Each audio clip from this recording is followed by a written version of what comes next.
but I got it, and I knew that it was coming in and being used, in the future. If you're doing Mm. security, I've got that background, you know.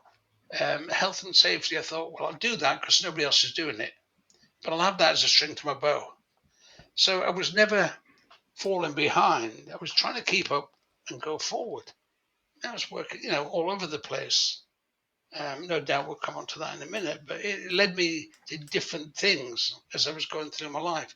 People wanted to know about what I did, in my books here. They wanted to know, so I let them know. Um, and I'll be honest with you, I didn't look back. As I said at the beginning, there's always something else. Yeah, deal with that at the back,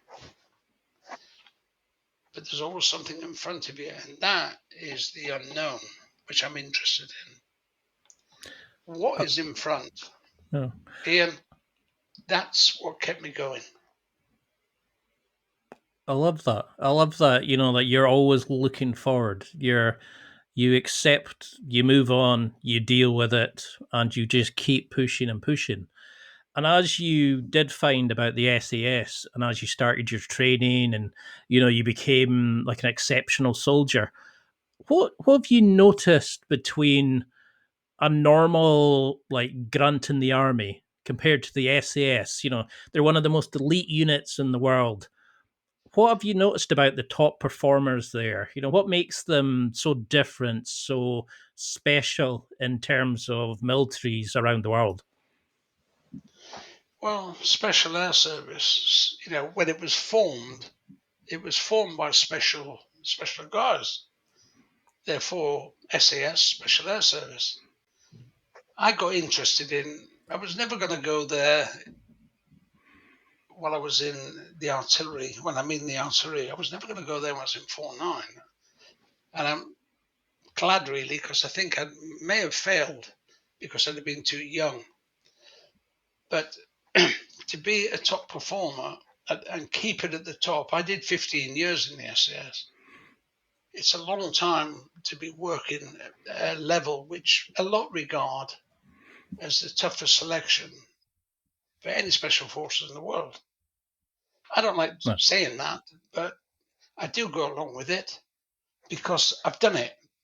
And I've done the commando selection. I can talk about stuff I've done. Mm. And that's why there was never such a big pass rate in my day. You know, you have 90 people turn up, you might have 15 people pass.